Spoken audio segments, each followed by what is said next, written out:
Hi everyone, today we are going to talk about St. Francis Monastery, one of the most famous museums of Lima, also known as the Museum of the Catacombs.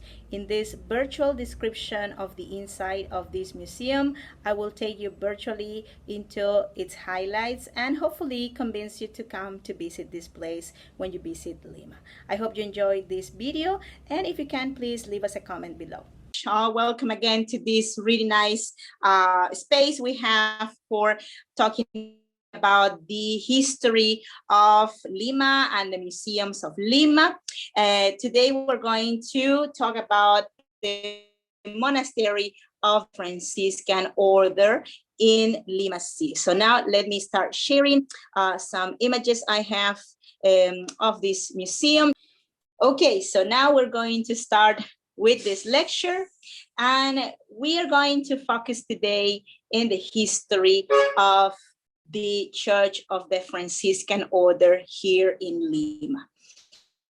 And this church to me is very special, as it is for most of Limanians, people from Lima, for different reasons. Most of the cases, the church can be associated, for example, with a miracle that happened in your family. It could be also related with, some memories of someone you love that was devoted to St. Francis of Assisi, or just a special occasion in which you came to this church with your relatives, family members, someone that maybe is no longer with you. In my case, my oldest memory is in this plaza, in the atrium of the church, and it is with my grandfather. And my grandfather died 2 days after I came to this place with him. I was just 3 years old. So this memory, it is still impregnated in my mind. It is imprinted in me. And I remember also him giving me food for the pigeons. And this is one of the things we usually do when we come to this church, feeding the pigeons. And you can see also many of them here at the entrance of the church. So St. Francis is also known as the saint of the animals. This monastery is one of the oldest we have in Lima. And we're going to have, in this occasion, the opportunity of visiting some of the rooms of this museum. So next, we can see also the contrast of the sky of Lima in summer and winter time. In this case, this picture is from the winter. You can see the white sky of Lima, the gray sky of Lima. And we can also notice the imponent frontis of the church, the entrance into the church. This is a colonial church. And the colonial style is basically the Baroque style. Baroque is very over the top, is very, extravagant.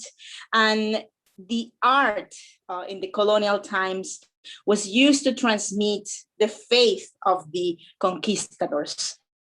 Art was as a tool, was a medium for them to persuade the indigenous to believe in the faith they were bringing to them. Because most of the indigenous were not able to speak fluent Spanish. They were not able to understand the language of these Europeans. And art became a form to evangelize them. So the entrances into the churches was also a way, sort of like an invitation into the faith of these people. The churches usually had really beautiful, sort of like altarpiece style entrances made of a stone. The stone was not local. Most of the times, the stone was imported from Central America, as well as the wood used in the seats of the churches, the altar pieces of the churches, the rooftops of the churches. So basically, to build a church in the colonial times was extremely expensive. And not just expensive, also it took a long time. Something that for us It's quite easy. Building, let's say, a high tower, it can take maybe a year, max 2. Back in the colonial times, those were constructions that lasted sometimes for 50 years in some cases. And also, let's count with another element that used to delay a lot the creation of these buildings: the earthquakes. Lima is a city of earthquakes. Lima is a city of terremotos, as we call them in Spanish. So the factor of never knowing when the next will happen, and also how strong the next one will be, was also very delaying. It was extremely complicated sometimes to know when a church will be finished. So, by the way, you can see me there. And this is during the pandemic times. As you can see, I am with the gimbal. That was actually from the month of, so far I remember, it was September last year. And we were trying to do some virtual events. But as you can see, the church was like between open, closed. Nowadays, the churches are not opening anymore because of the pandemic and the new, let's say, policies.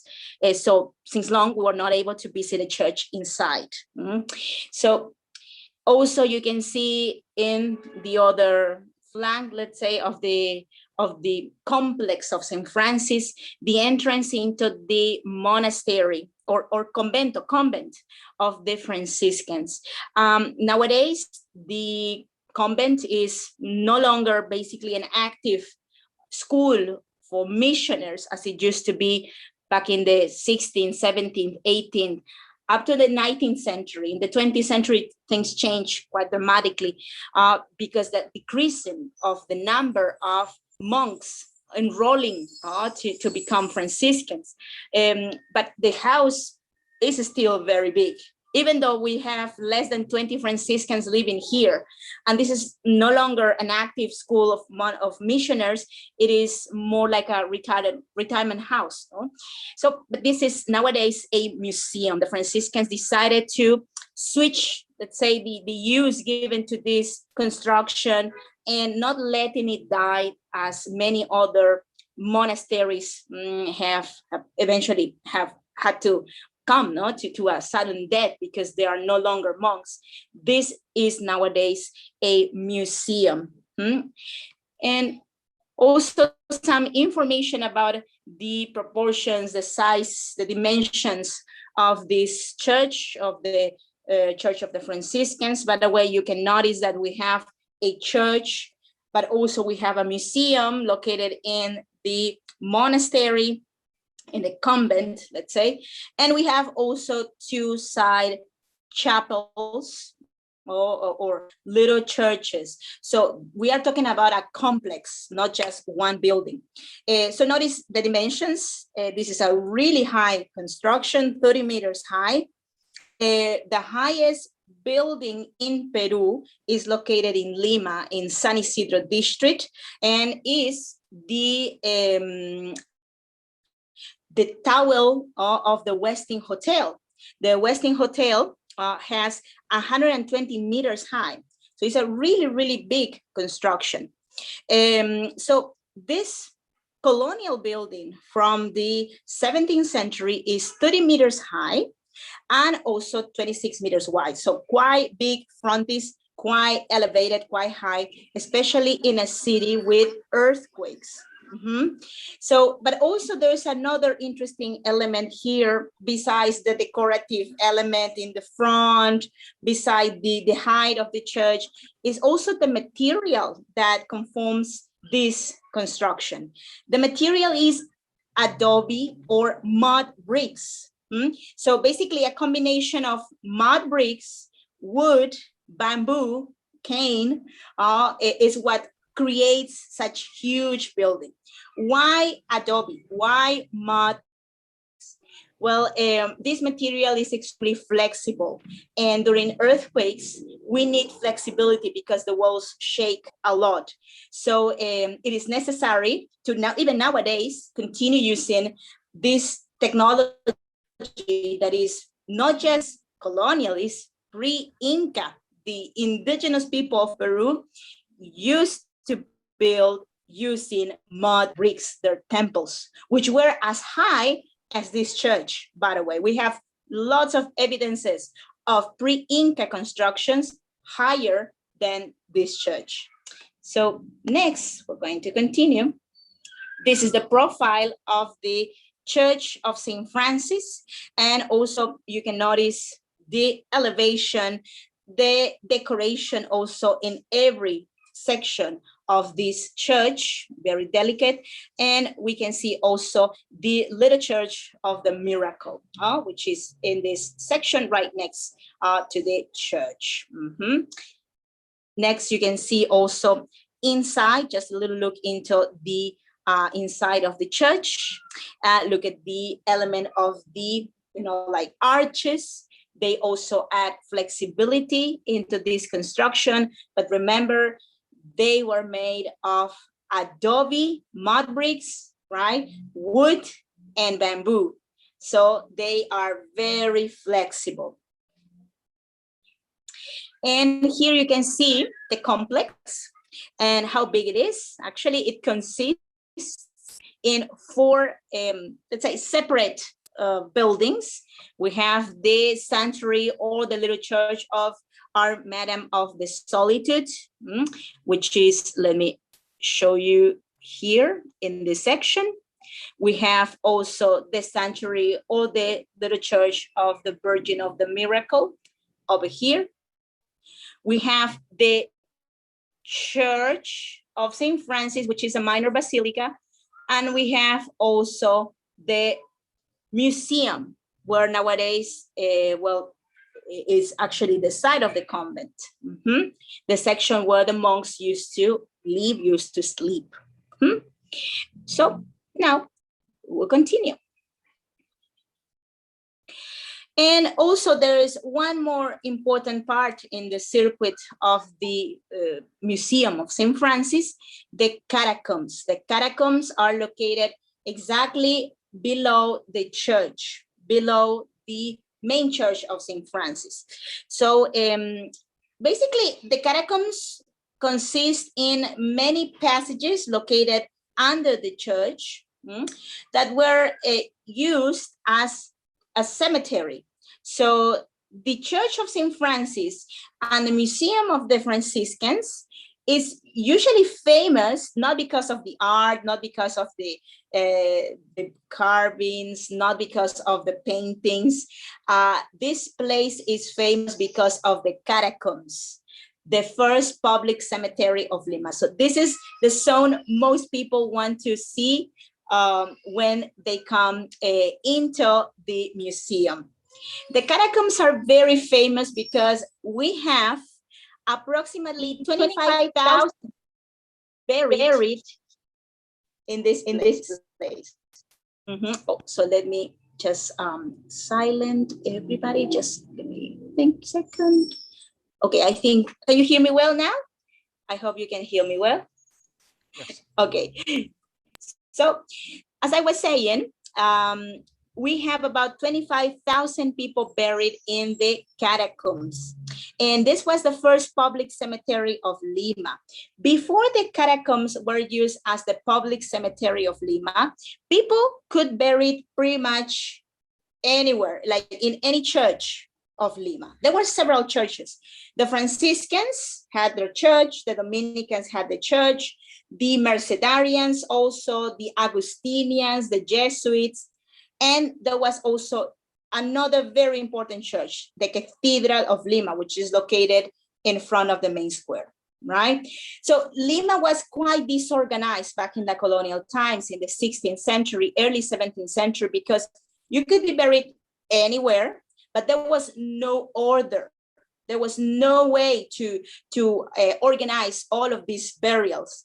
And also another thing very important is that Lima was growing quite fast in not just as demographics, because there were many Europeans coming, also in terms of the Catholic people, the ones that were turning into Catholics, many indigenous were becoming Catholics. So they wanted to be buried in the churches. So it was necessary to organize well these cemeteries.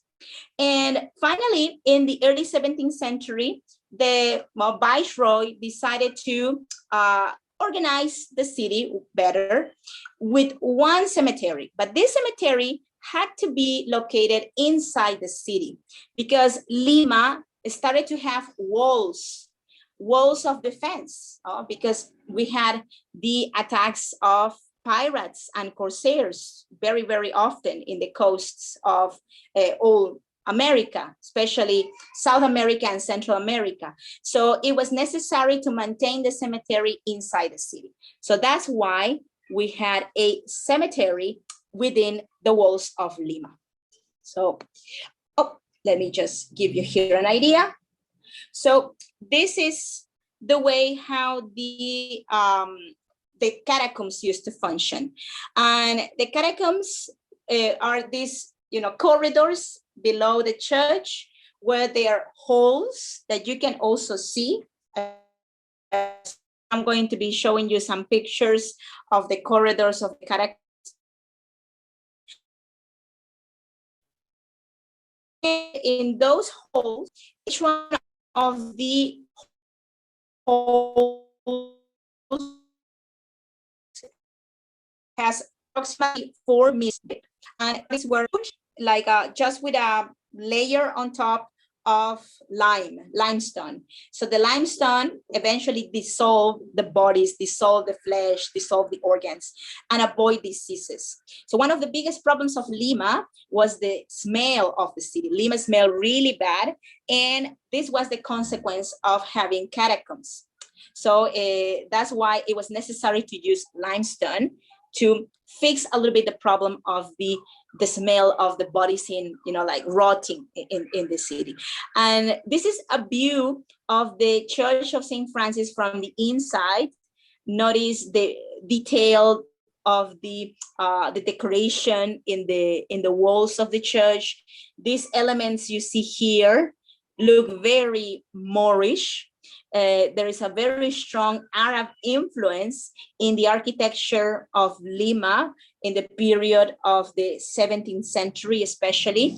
And the reason is because in Spain, in the south of Spain, there was also a direct Arab influence because the south of Spain was conquered by Arabs for a long period of time. There was about 800 years of Arab influence. It was Arab territory for a long period of the history of that zone.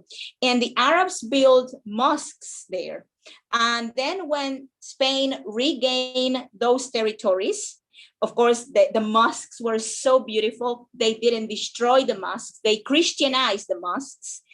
They put the crosses, and that style, that fusion of the Catholic art and also the Arab influence was so beautiful that then the Spaniards, when they came to America, they also copied that Arab influence in their churches. So that's why you can see here that very awkward, still beautiful influence. By the way, this is the church. Notice that we have here, at the end of this corridor, the main altar of the church. This is over here, the main altar. We also have side altars. We have 6 very, very beautiful side altars, plus 2 more that are, let's say, less ornated, so 8 in total.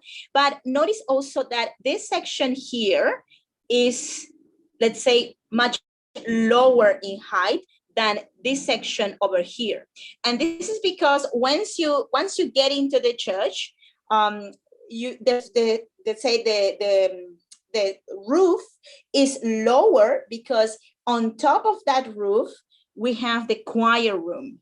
So the choir room is elevated, and the music from the choir goes around the whole church when, well, we have the few occasions when there are musicians on top, because unfortunately we are not able to hear music play from the top because the building itself is very old. So this is a picture took from the choir room, the one I was describing. And this is, of course, from the time before the pandemic. We have also, well, nowadays we are having no chance to visit the church, but before the pandemic, it was very common to have masses services there. It was really beautiful indeed. Now I appreciate more about the services in the church. So notice also the decoration, the Moorish influence is everywhere. So now we can see the inside of the church, and notice that inside the monastery, and notice that in the monastery we have first of all cloisters. We have several cloisters. We have in total nowadays 3 cloisters, but in the best days of the house we had 7 cloisters. We had a huge number of Franciscans. At some point, we had over 300 Franciscans living in this monastery. But not a surprise, really, because in the colonial times, Lima was known as the convent city. And that is because of the many, many people that live in monasteries and nunneries. In part, it was because of their devotion, but also in part, it was because for many families, it was very convenient to have at least one child in a religious order. It was related with influences. It was related with connections.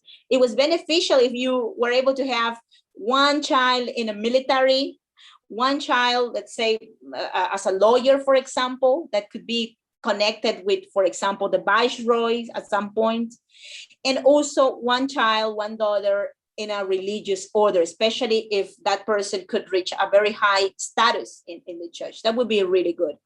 And also, another reason why there were so many women in the monasteries is because it was not unusual that in the colonial days, women fell in love of men that were not of the, let's say, of the taste of the family. So, for example, if someone, the girl of the family, fell in love of a man of inferior rank, she was pressured to end that relation or going to a nunnery. And sometimes they used to go to nunneries because they said, no, I don't want to, marry another person. I want to go, to the convent. Or sometimes it is because someone got pregnant, for example. So in order to banish this shameful situation, these girls were sent to convents. So it was not necessarily faith that moved them inside the walls of a monastery or cloister. But also there were many religious people, and they felt in these places, they were completely fulfilled. So that's why the churches became so famous, because there were hundreds of monks inside those houses living. The Church of the Franciscans was very famous. The Franciscan order was very famous as the second oldest religious order that arrived to Peru. The first one and the oldest is the Dominican order. So they are very, very important. So this is a picture of the monastery's garden, the main garden. And you will see also in a moment, this is another, let's say, view of that same garden. We have 5 fountains inside the garden, one in each corner and one in the center. And the reason of these 5 elements here is symbolic. It is because Saint Francis of Assisi, the mentor of this order, received stigmatas The stigmatas were the marks of Jesus Christ in the cross when he was crucified. So some few saints, very few in the history of Christendom, received the gifts of the stigmatas. One of those saints was Saint Francis of Assisi. So he bled actually from the hands and the feet. And the number 5 is a mystic number for the Franciscan order. So you can see it in different parts of the house. So now I will show you a couple of pictures of the monastery from the early 20th century. These are pictures that prove the good state of conservation of the monastery and the lack of reconstruction. Basically, this was just restoration, but what has been done in the house. By the way, just to make very clear difference between both, reconstruction is when you build something that is no longer there, right? You use sometimes your imagination, maybe some documents, but not really like accurate. It's not that precise. There is lots of your own imagination in that reconstruction, is redo something. But restoration is sometimes using the original materials that used to exist in the building and put them in the right position. Or let's say using some replicas of the same elements you can find in its place. Like for example, here we have the woodwork that is on the ceiling of the monastery, the corridors actually around the cloister. So the style that you see here, this decoration in wood you see here on the corridors around the main cloister's garden, is called the tongue and groove technique. The tongue and groove technique consists in pieces like a puzzle that, well, once they are put like with pressure, they match perfectly because the edges of these pieces are one convex and the opposite one concave. So they match really good without the need of using needles. You can like have them lift up there and they don't fall actually. So this is a really interesting technique that was used back in the colonial days, and we still have the original one in the house, but we have replaced the missing parts, replicating the ones that still exist there. So you can see also the image of a monk looking in direction to the main garden of the monastery. And you can see also the decorative element of the tongue and groove technique. And the tiles also. The tiles are a highlight of the monastery. In some parts of the world, like for example in Portugal, the tiles usually are outside in the front of the houses, like decorating the front of the houses. But in the Spanish style, in the Spanish tradition, the tiles are inside the house. If it was, for example, a monastery around the cloister, decorating the inside of the house. But in both cases, that is Arab influence. That is the Moors style in either Portugal and Spain. And here are some images of how the tiles look nowadays. So there are different kinds of tiles decorated differently. For example, we have the Greco-Roman details, like more like mythology decorations, or like mermaids or mermen. We have also the ones that are floral, that represent natural images of trees, flowers, grass, etc. And we have the geometrical. So we have even sometimes a combination of both. For example, we have flowers in this case and geometrical shapes. We have in this case flowers and geometrical also. And notice the year of creation of the tiles. In the section of the cloister, the main cloister, it's seen in several locations, the number 1620, like over here. So 1620 possibly was the year when most of these tiles were made in Spain, in Seville. These are Sevillian tiles, by the way. So there was a long way between Seville and Peru, months and months, in some cases over 4 months of travel.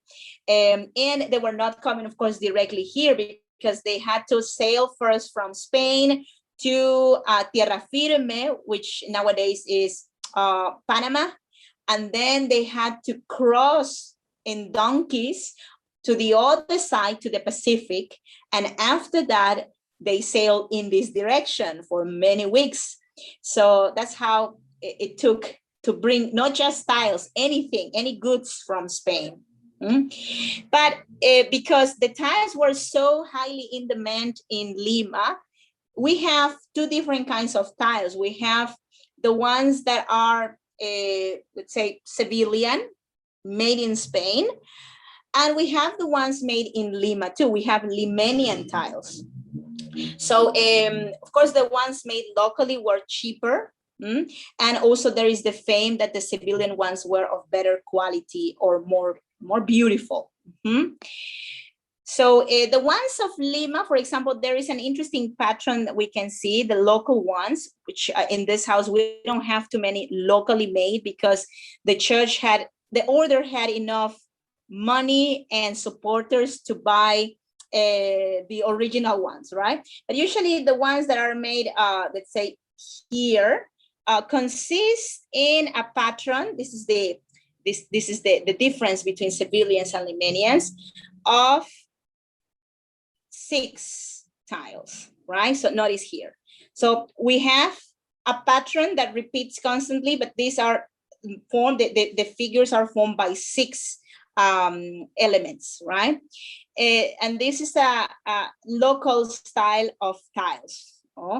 But in the case of the Sevillian ones, for example, there's another one, I think, for example, this one here, the Sevillian tiles are conformed by a pattern of 4. That is repeated constantly in different parts of the house. So basically, this is the easiest way to see the difference between the Sevillian and the Limanian ones. But either both are really beautiful to me, and also both are the same in terms of the age. For example, we know that the tiles of the monastery that are from Lima, made here in Lima, were made in the year 1641. And we know that the Spanish tiles from Sevilla arrived to this house 1 year after, in the year 1642. So basically, the whole house started to have tiles in the 40s of the 17th century. Before that time, there were no tiles in this house. The house was way more modest in terms of decoration. Some of the tiles, by the way, have the images of martyrs of the Franciscan order, but none of these martyrs were Peruvian. The martyrs we see in the walls, decorating the walls of the monastery, in the paintings around the monastery, they died in Asia, most of them. So we had actually no Franciscan martyrs in the colonial times of Peru, not until the time of the terrorism. Maybe you remember about the Shining Path, Sendero Luminoso.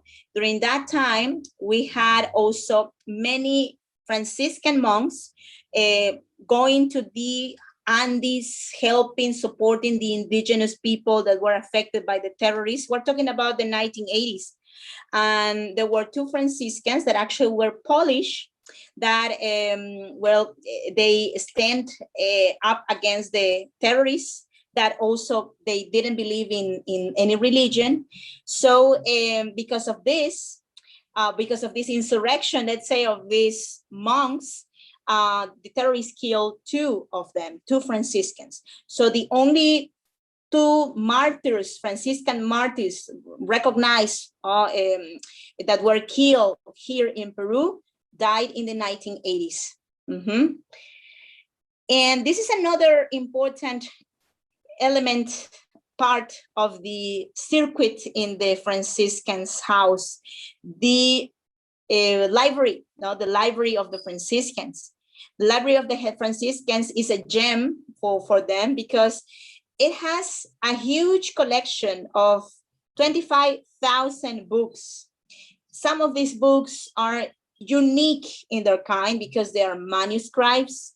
They are chronicles of the Franciscans. We have dictionaries. We have actually the first edition of the dictionary of the Royal Academy of the Spanish language, which is here. We have also choir books, which are the ones you can see here. And you see these really big books. They are so heavy. They weigh about 20 kilograms each. And in them, we have music, lyrics of chantix, of Gregorian chantix that were sang in the choir room by the Franciscans, by the team of the Franciscan singers. So this library is no longer in use. It is part of the museum. We just can't see it like this from this distance when we go to this monastery.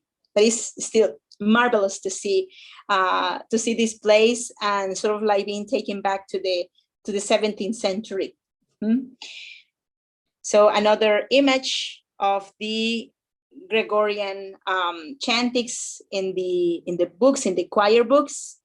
And every once in a while, the books are changed in order to also, if they are exposed for too long to the light, they can be damaged permanently. So that's why they keep changing, they keep moving the pages every once in a while.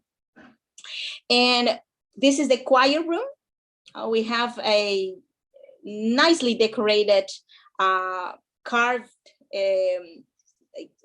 sillería, we call it, seats, a line of seats.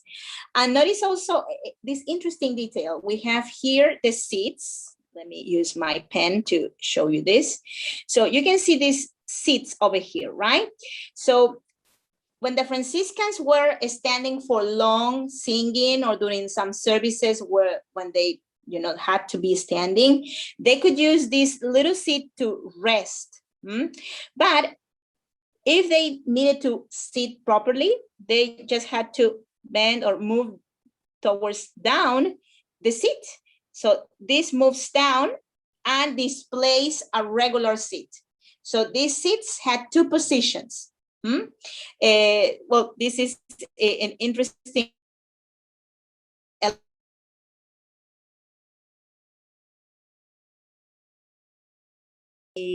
of the, we have 100 total in these two lines of seats.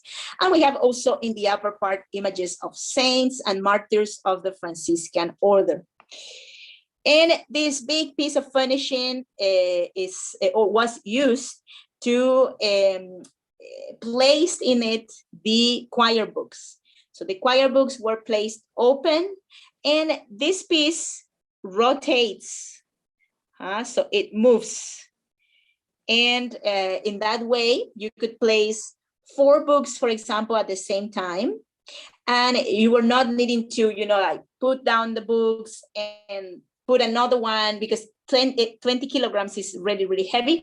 So it was just necessary to rotating this this upper part of the furnishing, and that's it.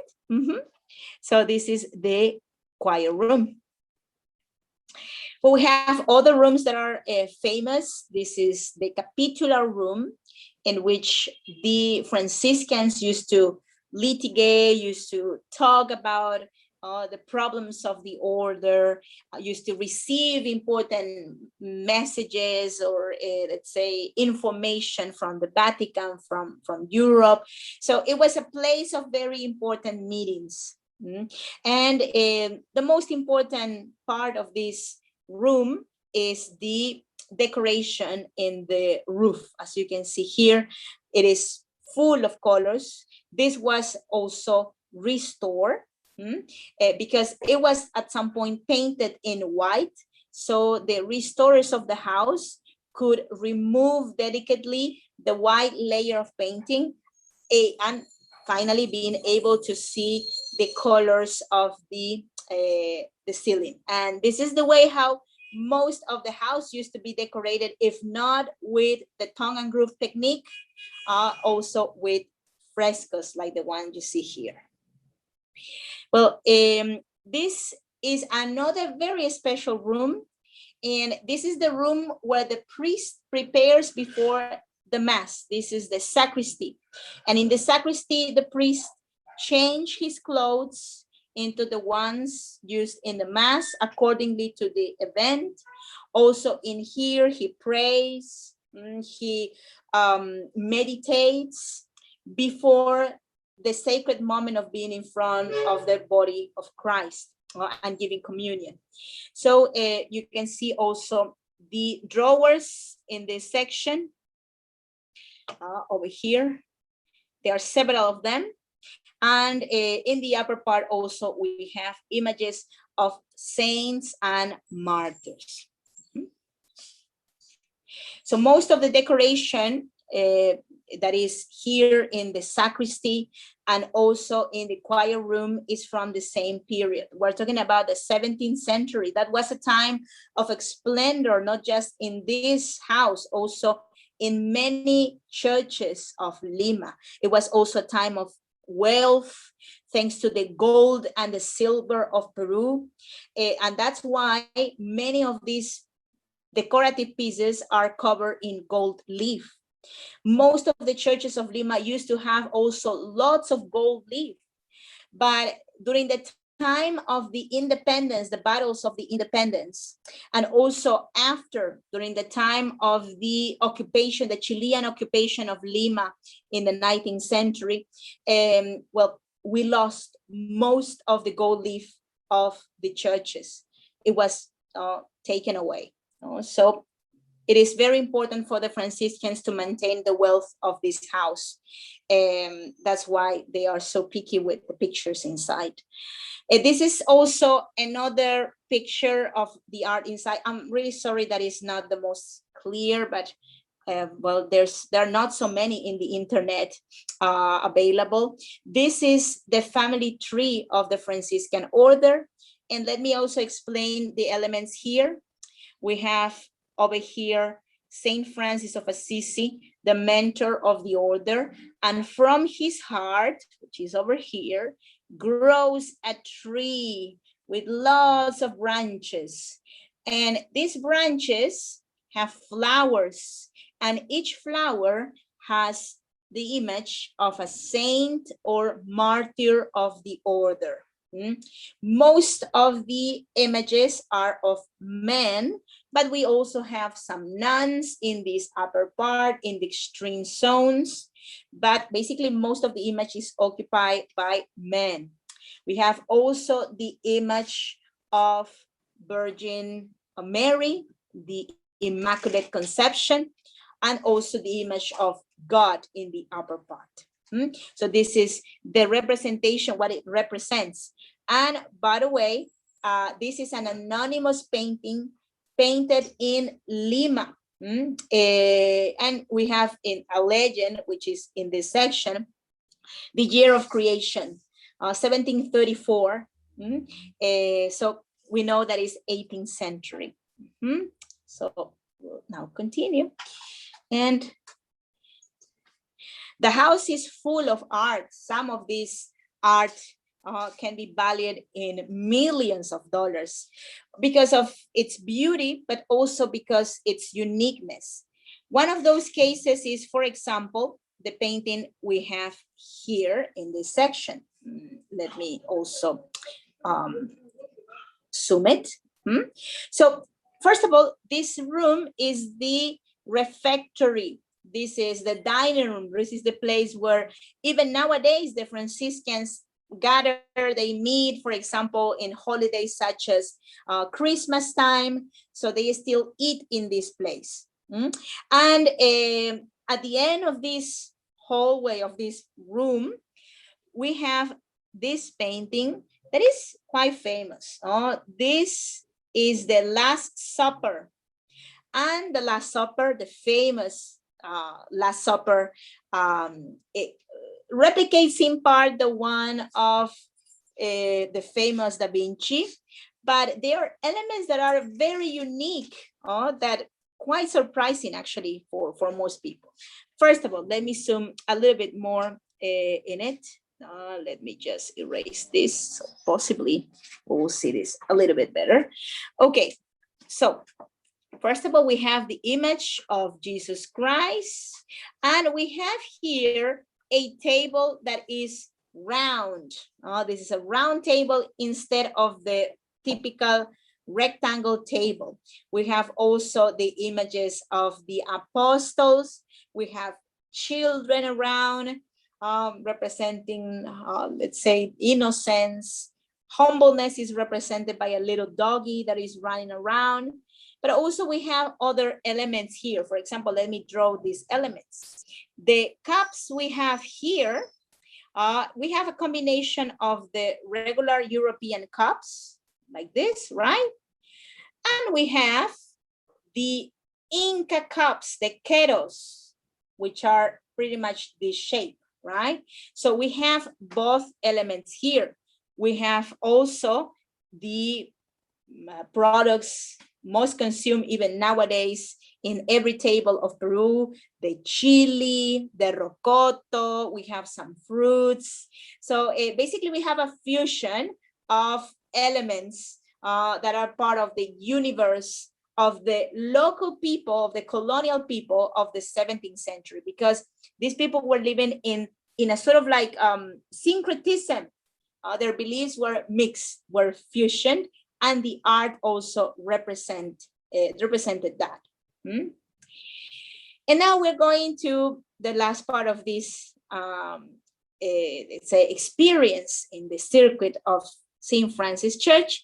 This is the section we call the Catacombs, or the Catacombs of St. Francis. Many people say that these catacombs recall to them the famous catacombs of, for example, Paris, and there are some other catacombs in Europe. So first of all, this is indeed not an indigenous creation. The idea of catacombs was imported from Europe. The material that conforms the foundation of the Church of St. Francis is what you can see here, a combination of bricks, which are traditional bricks. They are not mud bricks. And we have this cement, which is between the bricks. This cement is known in Spanish as cal y canto. Cal refers to the word limestone. That's cal. It's the same product used to cover the bodies of the dead in the catacombs, right? To disintegrate, to dissolve the bodies. And canto is the stones. It refers to the stones from the river, pebbles. So this is a combination of water, sand, pebbles, and limestone. All of these materials combined created the cement that you see here. So the Church of St. Francis is conformed by a flexible part on top, which is what these people are seeing. You can see they are looking to the church, to the inside of the church. And the foundation, in the contrary, had to be very strong. And well, this is the one we are seeing also. And this foundation is formed by corridors that have the shape of arches. So this was actually a very, very well-made building. And we can see, for example, one of the corridors of the catacombs. If we were in the church, so that means one floor up.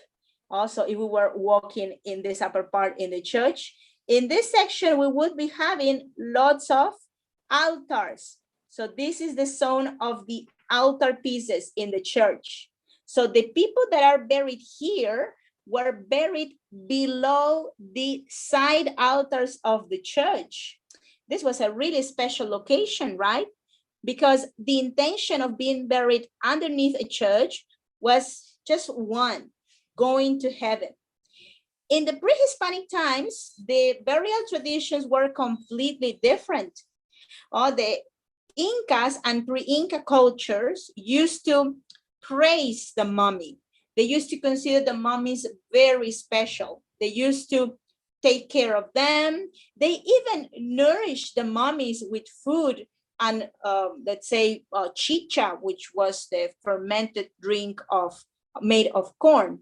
And how we know this? Because we have lots of cemeteries, Inca and pre-Inca cemeteries, in which we can see the mummies and plates around them displayed with food. So that means that the Incas used to protect the mummies, used to take care of them, and the least they wanted was that these mummies will be destroyed by limestone, for example.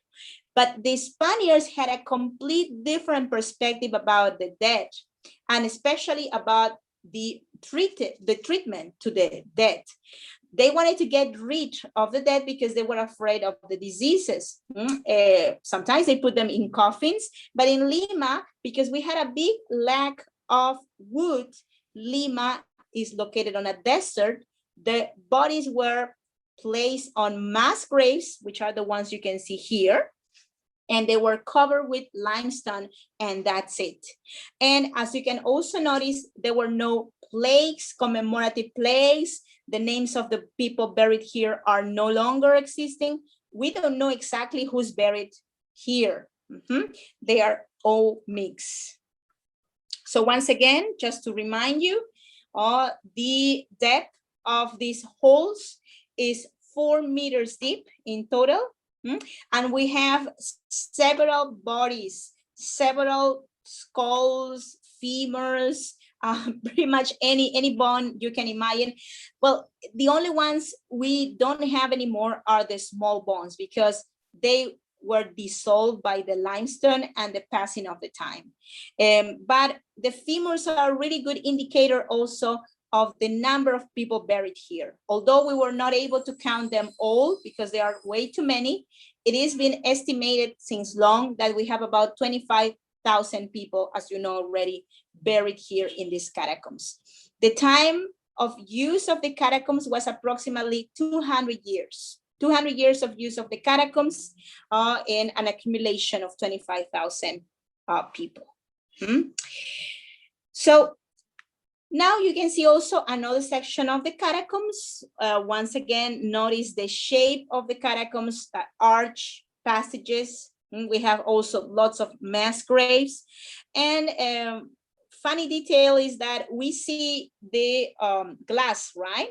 Also, the glass here was placed because many people, visitors of this place, since the opening of the cemetery around the 50s, to the public, used to steal bones.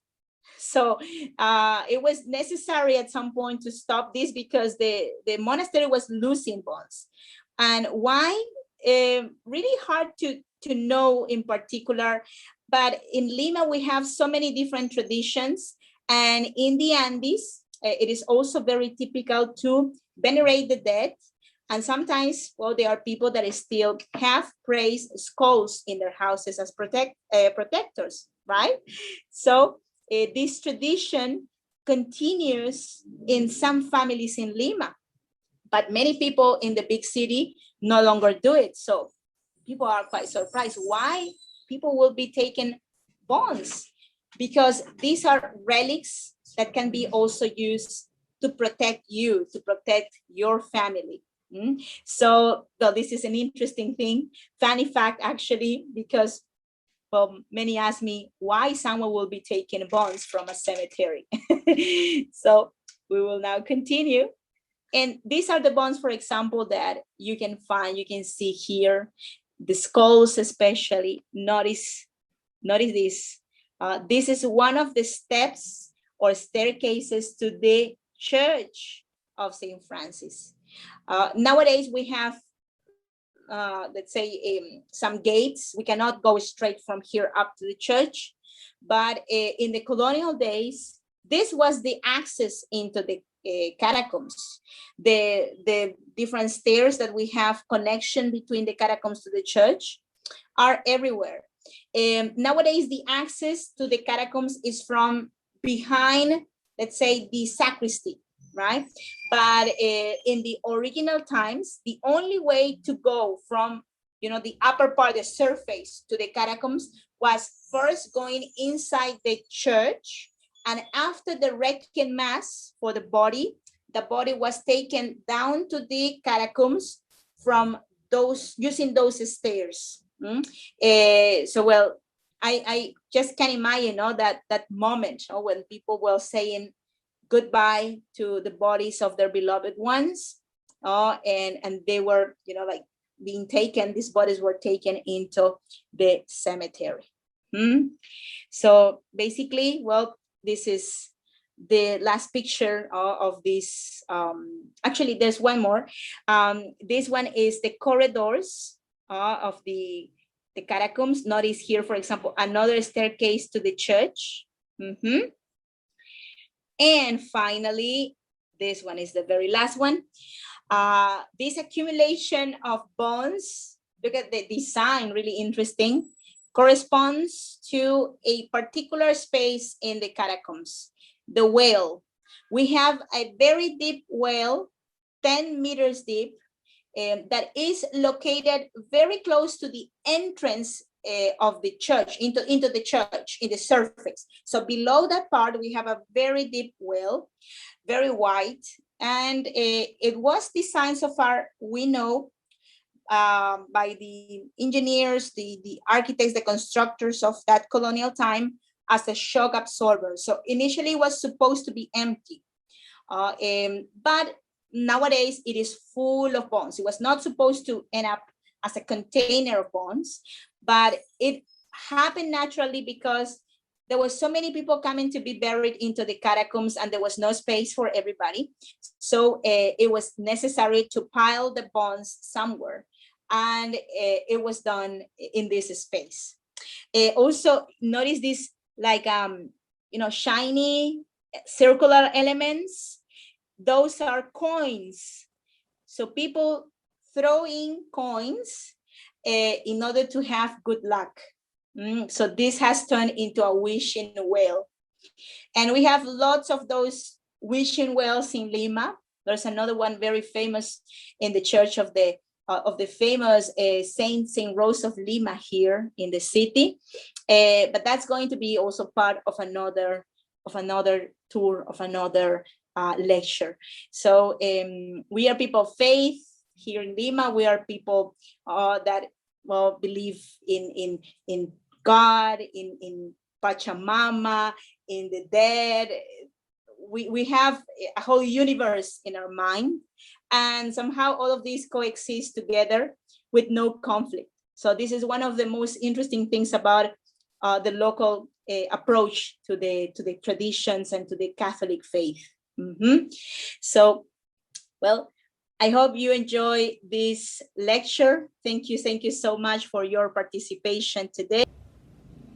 If you enjoyed this video, please subscribe to our channel, and don't forget to give us a comment. If you can, also give us a thumbs up.